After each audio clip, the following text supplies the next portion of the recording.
গত 19শে জুলাই আন্দোলনে অংশগ্রহণ করা অবস্থায় গুলিবিদ্ধ হয়ে বাম পায়ে পঙ্গুত্ব বরণ করি এবং গুরুতর আহত হই, আমার বাম পায়ের কর্মক্ষমতা হারাই।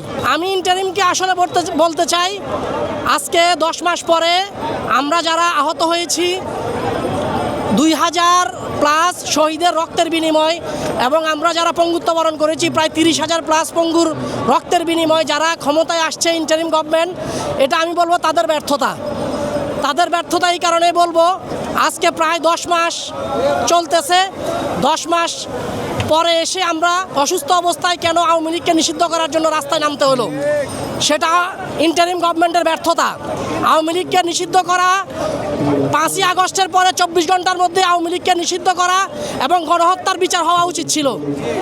আওয়ামী লীগকে আজকে 10 মাস নিষিদ্ধ করা হয় নাই দেখে আমরা রাস্তায় নেমে আসতে বাধ্য হয়েছি, সেটা ইন্টারিম গভর্নমেন্টের ব্যর্থতা। আমি আরও বলবো, ইন্টারিম গভর্নমেন্টের ভিতরে আমার মনে হয় অদৃশ্য একটা সরকার আছে, যারা আওয়ামী লীগের দোসরদেরকে প্রমোট করতেছে, তাদেরকে সেভ এক্সিট দিতেছে, তাদেরকে গণহত্যার মামলা থেকে এবং অত্যাচারের রাহাজানির মামলা থেকে তাদেরকে নিষ্ক্রিয় করার জন্য, তাদেরকে বাঁচানোর জন্য চেষ্টা করতেছে।